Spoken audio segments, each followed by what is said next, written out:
have got to know whether or not they're presidents to trust. Read my lips. American people have voted to make a new beginning. There is no limit to the greatness of America. Yes, we can. Yes, we can.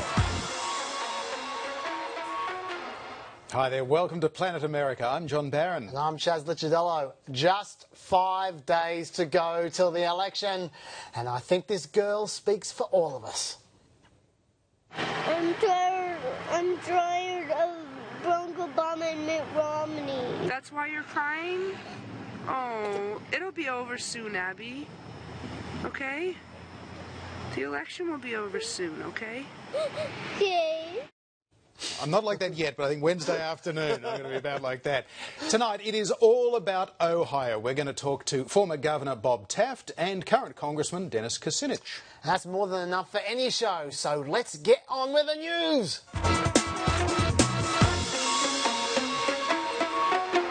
And heading the news from Planet America this week, Hurricane Sandy slammed into the US East Coast, packing winds over 130 kilometres an hour, bringing a 4-metre storm surge and 30 centimetres of rain to coastal communities in just a couple of hours.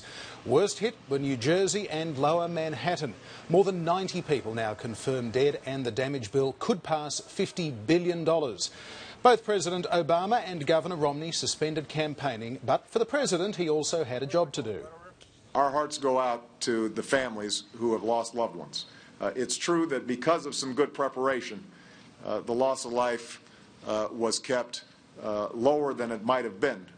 But for those individual families, obviously, their world has been torn apart. And the president also found a rather unusual ally in New Jersey Republican Governor Chris Christie, who, despite the political season, was full of praise for the president's handling of this disaster. I have to say the administration, the president himself, and FEMA Administrator Craig Fugate have been outstanding with us so far. We have a great partnership with them, and I want to thank the president personally for his personal attention to this. Now, I know it's a horrible thing to do to reduce a hurricane in which people died to base political considerations, but I'm a pundit here. It's my job to be horrible. And as you can see there, it's Obama's job to go around to disaster-ravaged towns looking presidential, and he does it pretty well. Whereas if Romney goes anywhere near the hurricane zone, he's immediately tarred as politicising a tragedy. So Romney was next to unsighted for most of this week, and that was a big free kick for Obama a week before an election. The Republicans, of course, didn't take this line down, and they tried to turn Obama's strength into a weakness, did the judo thing. They were saying, look at Obama, look how responsive he is to the hurricane. It's just because there's an election on. Where was his hands-on approach when our security forces were begging for backup in Benghazi? Right. It's a great try, guys, but I think it's a really heavy lift to criticise Obama for caring too much during a hurricane. The absurdity of this was hammered home when Michael Brown, you remember, heck of a job, Brownie. Oh, yeah, Brownie. Yeah, sure. There's the head of FEMA during Hurricane Katrina, dragging his feet. It was a disaster, even more of a disaster after that. He was doing interviews criticising Obama for reacting too quickly. It was not a good look. All right, let's see where we're up to. These final days of campaigning are a very good indication of which states are really still in play and where the Obama and Romney camps think this election will be won or lost. Mitt Romney has rallies today in Wisconsin and Ohio. He's in New Hampshire, Iowa and Colorado on Saturday, and focusing again on Ohio and New Hampshire on Monday. The president's schedule is still a little uncertain as he continues to manage the aftermath of Hurricane Sandy, but he has stops as well in Ohio over the weekend, and Iowa, crucially perhaps, is planned for Monday. Top surrogates, including Bill Clinton, are also spending an awful lot of time in the Midwest. He's in Iowa today after spending a lot of time in Ohio during the week when the president was back in Washington, D.C. Now, both candidates have been out and about today selling their final campaign pitches. Our fight goes on because America's always done its best when everybody gets a fair shot. And everybody's doing their fair share. And everybody's playing by the same rules. That's what we believe.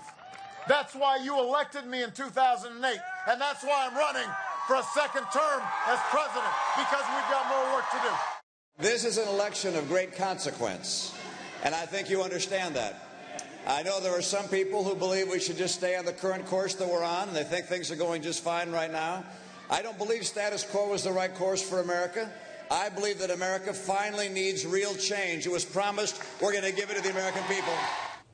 And as Hurricane Sandy hit this week, Mitt Romney was battered himself with claims that he wanted to abolish FEMA, the Federal Emergency Management Agency, which is the agency that oversees these sorts of natural disasters.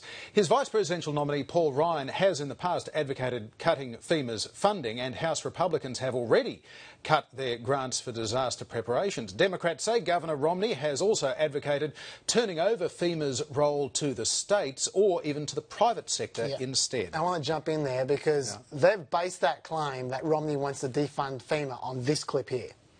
FEMA's about to run out of money, and there are some people who say do it on a case-by-case basis, and some people who say, you know, maybe we're learning a lesson here that the states should take on more of this role. How do you deal with something like that? Absolutely. Every time you have an occasion to take something from the federal government and send it back to the states, that's the right direction. And if you can go even further and send it back to the private sector, that's even better. Instead of thinking in the federal budget, what we should cut, we should ask ourselves the opposite question. What should we keep? We should take all of what we're doing at the federal level and say, what are the things we're doing that we don't have to do? And those things we got to stop doing because we're borrowing $1.6 trillion more this year than we're taking in. Including disaster relief. We cannot afford to do those things without jeopardizing the future for our kids. It is simply immoral, in my view. Now, it seems to me that Romney there was very clearly reading out a pre-prepared motherhood statement.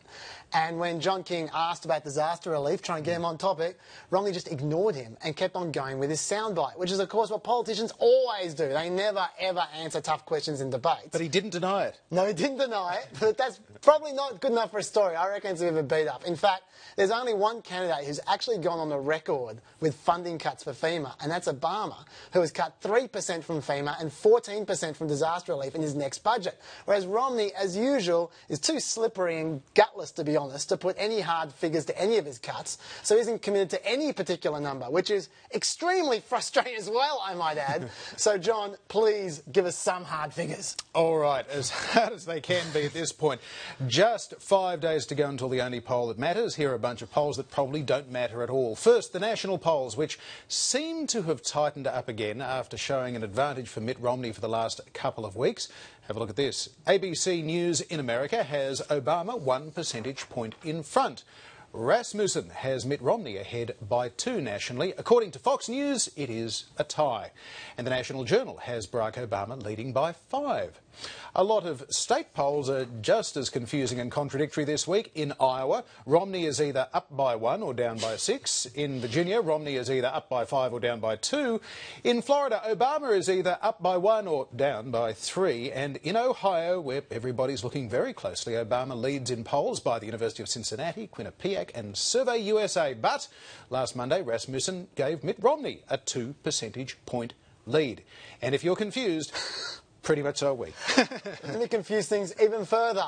As you said, John, many of the national polls may favour Romney, but most of the electoral college models favour Obama. To show you what I mean, here they are. We've got the Desart Holbrook model, we've got the Intrade model, we've got the Simon Jackman model, we have Drew Linz's model, we have Nate Silver's model, and we've got Sam Wang's model. These are the major models, and look, this is the 270 line Obama needs to get, and he's got it on all of them. So he'd be the favourite to be re-elected on all the major models. We could well have a reverse 2000 election on our hands here, where Romney wins the popular vote, but Obama wins the election. But that is just the state of the race now. What could happen in 5 days' time? Let's look at the laptop. Let's look at attitudes to the economy. According to Gallup, economic confidence is now at its highest point for Obama's whole presidency. But note what that point is. Minus 14. Actually, it was just minus 13 yesterday. That, as in, there are 13 points more negative feelings about the economy than positive. Also, remember, Gallup has Romney ahead 52-46 in a national polling. So that's fairly mixed news for Obama there. But then, look at the hurricane. And according to Washington Post, 78% regard Obama's response to the hurricane as excellent or good, and 73% approved of the federal government's performance, which effectively goes to Obama. This is good news for Democrats. Romney's performance was only approved of by 44%, which, as we said, That's not really his fault. He can't do anything. It's not his job. But to the extent that that matters as an issue, which I'm not sure it will matter hugely in the election, as much as it matters, it's a big tick for Obama. But once again, let me remind everyone that Romney is killing Obama in a lot of those national polls. So what to make of it? Indeed. You arrive here at a critical moment. So just with a handful of days to go now until the US presidential election, we're keeping a close eye on that swing state of Ohio. And as we keep hearing, no Republican has ever won the White House without winning the swing state of Ohio. Bob Taft is the former Republican governor of the state. He spoke to us a little earlier from Dayton. Those state polls out of Ohio getting an awful lot of attention this week. Still generally have Obama in front. One or two, though, closer than that. One or two even having Governor Romney in front. What are you hearing? What are you seeing? How do you see it? Well, it is just too close to call here in Ohio. Governor Romney was here earlier this week. He's going to be here tomorrow for a huge rally just down south of here in the Republican heartland of the state. And President Obama is here in Ohio Friday, Saturday, and Sunday. Wow. So it looks, once again, like it's going to all come down to this state, and it simply is too close to call. As you mentioned, there are polls showing Romney leading. There are polls showing Obama leading. No one knows how the few remaining undecided voters are going to break one way or the other. And nobody really knows which side will do the better job of turning out their loyal voters. How big of an interruption was ex-Hurricane Sandy this week? It didn't really affect Ohio in a weather sense, but it certainly did in a campaigning sense. It didn't, although Governor Romney was here on Tuesday for an event that raised money to help the victims of the hurricane. So I don't think it was much of an interruption. It might have maybe slowed the Romney momentum a little bit, but it also, of course, took President Obama off the campaign trail. So I don't think it's going to have a big impact on Ohio. Governor, when you talk about the last 2 or 3% of undecideds that might make the crucial difference, have they, from your experience, have they not made up their mind yet and are yet to be persuaded, or have they already made up their mind? We just don't know because the polling isn't precise enough.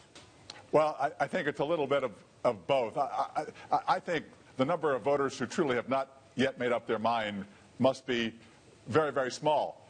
But the outcome in Ohio could be extremely close. You could be talking about tens of thousands of votes, a few, maybe 20,000, 30,000. This election is going to be incredibly close in Ohio. There could be disputed ballots.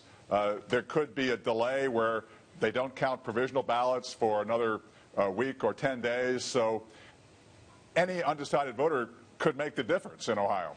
Why do you think it's become as it has? Because about a month ago, Obama was ahead by almost 10 points, and then it seemed that Romney gained 10 points in almost overnight after the debate, but then it's just stayed exactly like that ever since. Why do you think Romney can't get that extra point over the top? Well, I don't know. I mean, Obama was beating Romney up pretty bad on the auto bailout and also on Bain Capital early on. And then, of course, Romney came on strong in the debates and started moving. I think that Romney movement in Ohio, at any rate, stopped just at about the 50-50 point. And that's where we are today. Governor, what do you say to Ohio residents that have been looking Mitt Romney over? You know him, you're a governor at the same time as he was governor of Massachusetts. There has clearly been that reserve, unsure as to whether he's one of us or not. What can you say in his favour? What kind of a president would he be for Ohioans in particular, but all Americans? Well, I mean, as a Republican myself, I think he's the kind of guy that solves problems, like the Olympics, for example, when he took them over. And in Massachusetts when he was governor, and he demonstrated the ability in Massachusetts to work across the aisle, to work in a bipartisan fashion to solve problems. And that's what we're going to need in Washington. We're likely to have divided government again in Washington with Democrats in control of the Senate and Republicans in control of the House. And then whoever is president will have to work across the aisle. And Governor Romney has shown the ability to do that as governor of Massachusetts. And plus, the final point is I think he just understands the kind of secure, certain environment that business needs to grow and invest. And I think that if Romney is elected, I think that's going to be a good sign for American companies investing and creating more jobs and spending some of their capital. Did you have personal experience working with him when he was governor? We were governors together for a while. I saw him operate at the National Governors Association level, where he was a leader among the governors. Very smart, very articulate, and very focused. And certainly his leadership ability is a big asset for the kind of challenges that the country is facing with the huge budget challenge, the fiscal cliff, and the economy. Governor, did Mitt Romney leave his tack to the centre, which came at about the time of that first debate? It was at that time when a lot of moderate voters, independents, a lot of women voters as well, suddenly said, gee, this guy doesn't seem as severely conservative as he did back in January and February. Maybe I can vote for him. Might it have been that pivot happened a little late? Right. That's a big factor. He had to go pretty far right in the primaries because the opponents were so conservative. And he did go pretty far right at that time. But since that time, he's really talked about his positions that appeal to moderate voters, that appeal to women. And in the debates, he came across as a sensible, I think likable, an intelligent leader with command of the issues and with the ability to serve as president, someone with whom people would be comfortable. So I think that the debates helped to define Governor Romney for millions of people across the country, including many, many here in Ohio, who really didn't know him very well. A lot of people did not pay any attention in the primary. They didn't really pay attention until that first debate. That made a huge difference. As you say, Governor, Obama was beating Romney up pretty bad on the auto bailout a few months back, and we've been talking about the pivot. One of the big areas of the pivot has been on the auto bailout. There's ads at the moment that I've seen running in Ohio where Romney's almost attacking Obama from the left, talking about how jobs being moved to China, to China, and etc. from Chrysler, etc. with the building Jeeps. And I'm just wondering, A, do you think those kinds of ads are fair, and B, do you think they're going to be effective? I don't know how effective those ads are going to be, but that is the one issue, the auto bailout, that makes Ohio different from the other key swing states like Colorado or Virginia or Florida, for example. The auto industry is a very big industry in Ohio, particularly in the northern part of the state. There are auto suppliers in almost every county in the state. That's the one area where I think Obama scored points on Romney, and Romney's trying to recover from that with the ads and the talk about Chrysler. Finally, Governor, what's your take on President Obama's week taken off the campaign trail into Commander-in-Chief mode because of the storm? We saw this bromance blossom between he and Republican Governor Chris Christie in New Jersey. High praise from the governor for the president. Could this be the week that actually got Barack Obama a second term? He looked very presidential at times. You know, I agree with that. I think that that Obama was hurt by the debates because he didn't appear very presidential at times with his sniping and his criticism of Romney. Romney appeared more presidential in the debates than Obama, the president. So dealing with the aftermath here of the hurricane, Sandy in the East Coast, you know, being with a Republican governor in New Jersey who then speaks highly of him, you know, clearly that is good news for President Obama and could help him significantly. Bottom line, overall, last time we spoke to you, Governor, you said Ohio is going to be decisive. It's going to win or lose it for Mitt Romney or Barack Obama. What's going to happen next week? What's your gut telling you? I'm always hopeful. I'm optimistic. I think there's a lot of Republican intensity here that is not true on the other side among the Democrats, even though they have a huge turnout the vote campaign going. But the intensity favors Romney in the state of Ohio.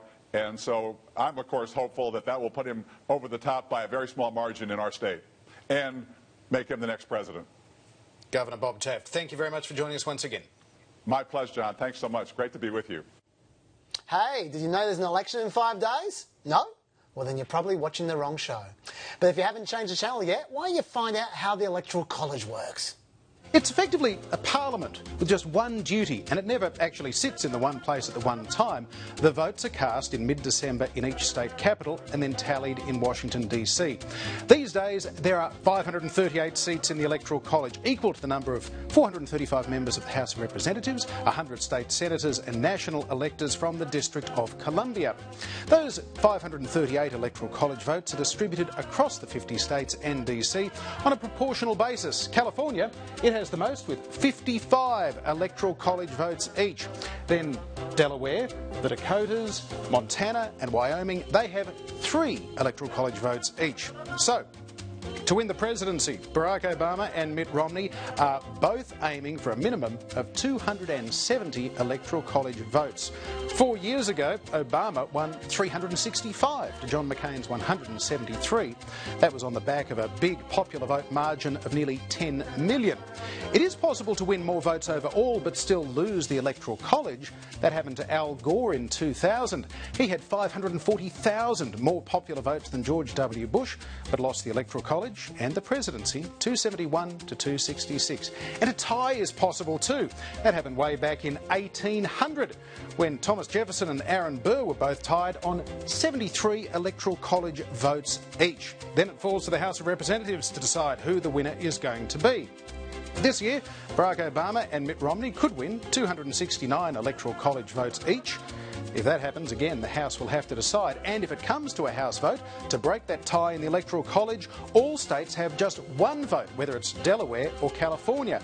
And as Republicans are likely to have the majority of seats and control 29 of the 50 state delegations, they're likely to be able to vote for Mitt Romney, or President-elect Mitt Romney, as he'll then be. There you go. This is the ABC, of course, so it's balance time. Let's get another perspective on the role of Ohio in next week's election. Dennis Kucinich, he's a congressman from the state and former presidential candidate. He's also a former mayor of Cleveland and a leading left-wing Democrat. He spoke to us earlier from Washington, D.C. Congressman, what is your sense? What are you hearing from your home state of Ohio? Who's in front there now? Well, it's a very close race, and while President Obama has had a consistent lead in all the polls, about 2 to 3%, this race is going to come out down to turnout. And if President Obama can get his votes out, he'll win. On the other hand, if the Romney operation is more effective, Governor Romney does have a chance. Congressman, as a prominent member of the left, do you share the disillusionment that some are feeling with the Obama administration, that he hasn't gotten certain things done, things like closing Guantanamo? The drones program has also caused concerns on the left? Well, that's true. There is a lack of intensity. However, people recognize there's a choice as well. And so the question isn't whether people will switch from President Obama to Governor Romney. The question is whether people will feel as strong as they did in 2008 to come out in 2012 and cast the same resounding vote. So I would expect that there'll be some loss of support. The question is going to be how significant it will be. He had a tremendous victory in 2008, and it's quite possible that he could absorb some small loss and still be reelected President of the United States handily. But the question is here not a national election, because the winner of the popular vote isn't necessarily going to be the President of the United States. It's who has 270 votes in the Electoral College. And those are the votes that the President's been focusing on in states like Ohio and Iowa and others. He knows that his ability to count to 270 is going to depend on getting the turnout there. And to get the turnout, he's going to have to approach, in some of those states, turnout levels that are fairly close to what happened in 2008. Congressman, you've conceded that there may be a certain leakage from the base for Obama because of a lack of enthusiasm, etc., since 2008. What are the issues that you think he should have been campaigning on to win over the base that he hasn't been campaigning on? Well, it really will boil down to the economy. Now, my state of Ohio, the economy has been a little bit better than the rest of the country. But the fact that we still have millions of Americans out of work, that is... many of us feel that there should have been a more aggressive effort to try to get America back to work. That's something that has been a debate here. And even those of us who support President Obama feel that we should have had a massive infrastructure rebuilding program. We should have been spending hundreds of billions of dollars rebuilding our roads, our bridges, our water systems, our sewer systems. Matter of fact, there was a bill available a couple of years ago to do that, and the White House turned it down.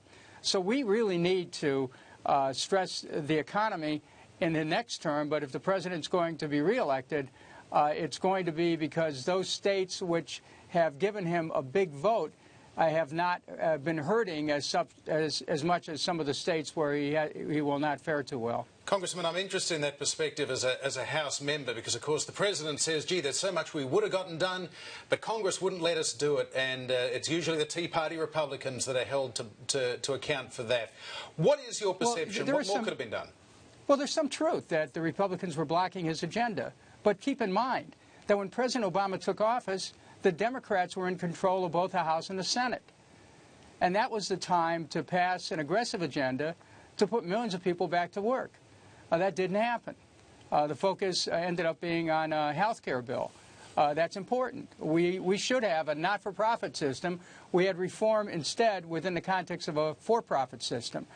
President Obama inherited a difficult economy, but we haven't created the kind of jobs that that are necessary to get America fully back. And if he had, he wouldn't even have a contest in this election. But the reason and the extent to which there is a contest is because the economy has been lagging and because unemployment has been around 8%, and that there are over 10 million Americans out of work. And if you count people who are looking for work and haven't been able to find it, who have quit looking, and people are working part-time, you're talking about a huge number of people in this country who are not economically productive. That's a problem. And who do you feel is most responsible for that situation, the President or the 60th Democrat in the Senate? The person who, like Ben Nelson, for instance, who would put a block on a certain number of legislation that might pass through in the Senate in 2009 and 2010?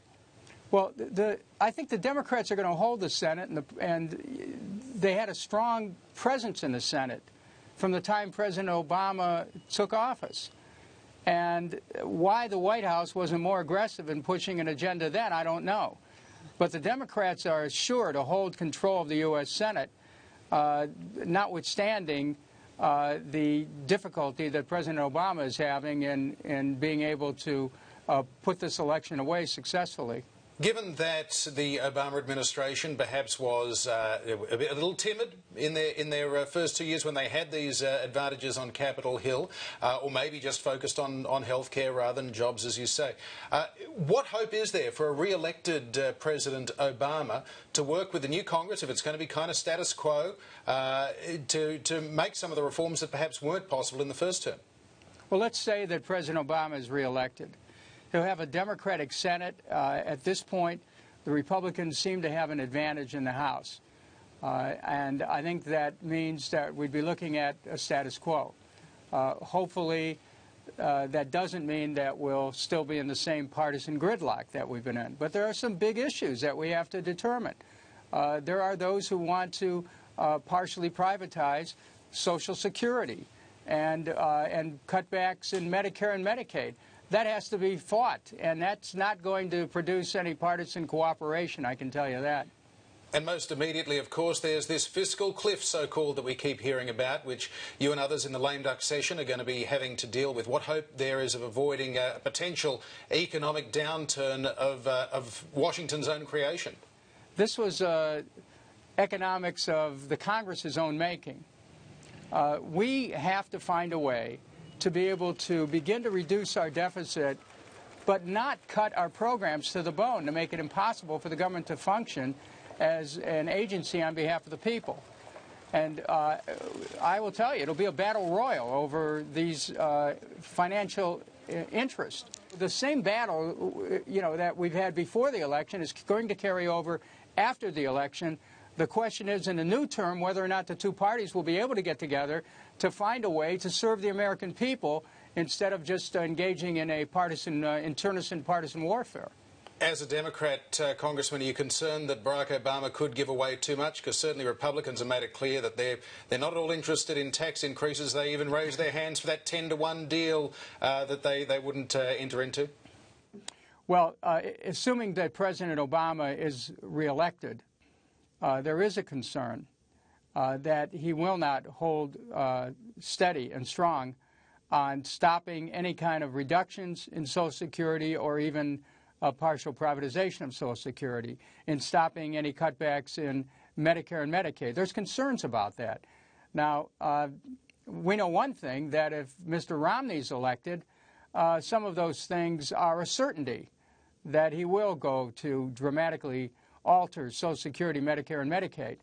But our hope is that if President Obama is reelected, that the timidity that he's shown on those issues prior to the campaign will not be reflected in policies that would roll back decades of Democratic Party commitment to the social and economic welfare of the American people through the creation of Social Security, Medicare, and Medicaid. Dennis Kucinich, great to have you with us. Thanks for joining us. Thank you very much. Thanks.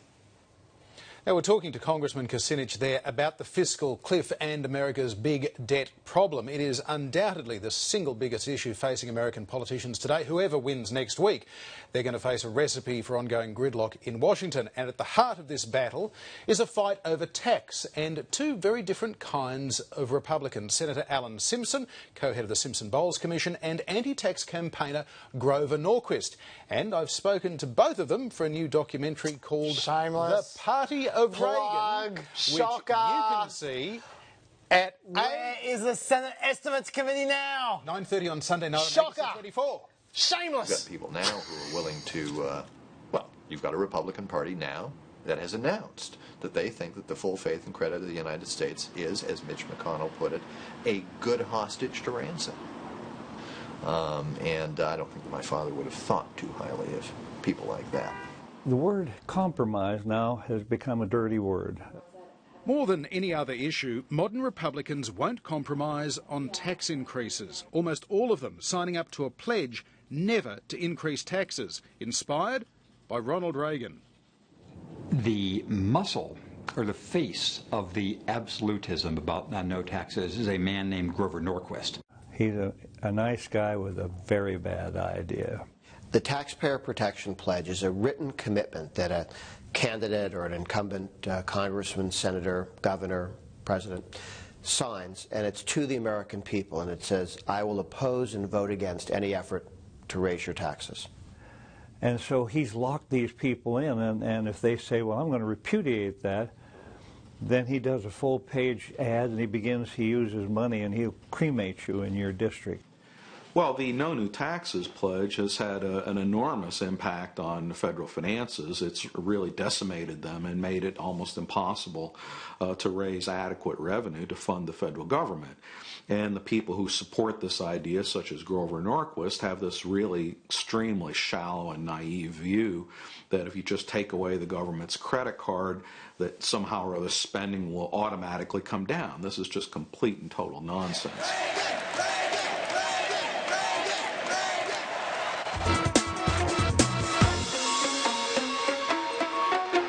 See, look at that, a genuinely informative piece. I cannot believe you Very did that. informative. 9:30 Sunday night, Party of Reagan. Now, for the roundish table. Sydney Morning Herald international and political editor Peter Harcher is with us. And in Melbourne tonight, NBC correspondent Sarah James. Welcome to you both. First to you, Peter. You were just back from the United States in the last couple of days. Yes, scuttling out ahead of the storm. Good man. What about the political impact of this? How do you think it's going to have changed the dynamics of the race if it has? Well, I think the only thing we can safely say is that it won't harm Obama's prospects.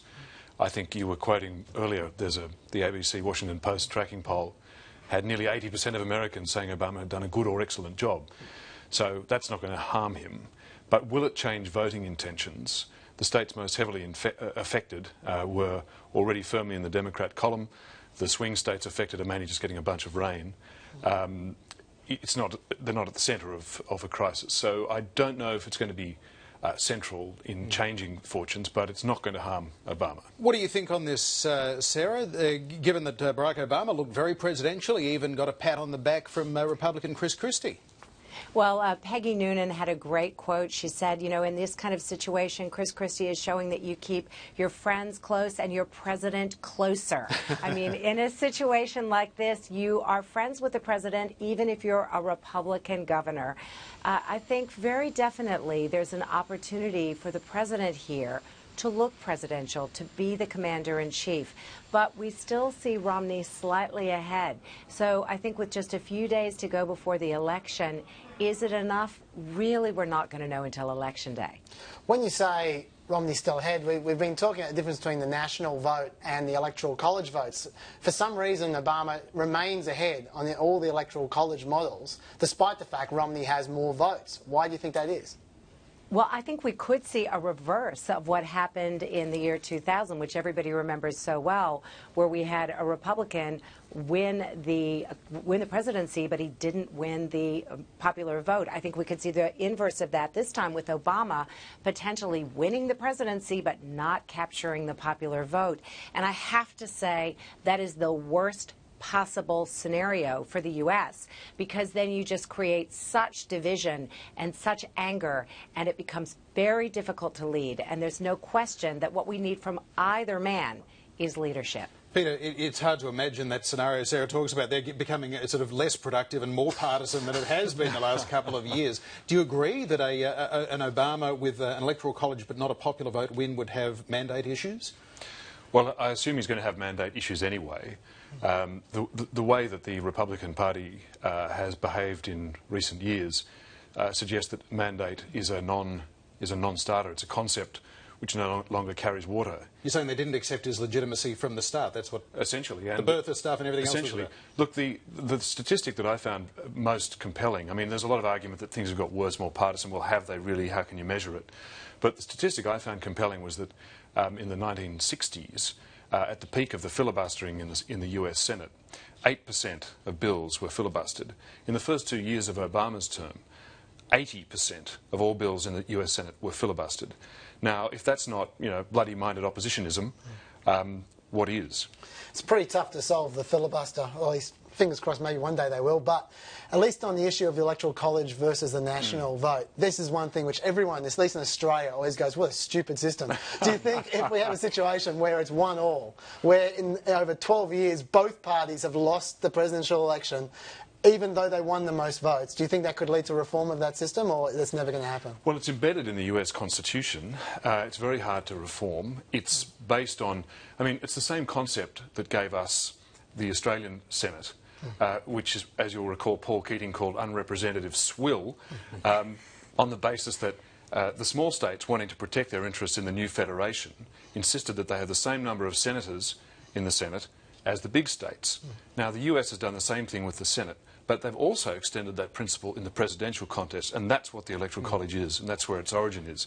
Very hard to imagine that being changed. But having said that, you don't need a constitutional amendment to change it, because all they need to do is have an agreement where 50% of the states say, we're going to give our Electoral College votes to whoever wins the most votes, and then it's taken care of. Yeah, you make it sound simple.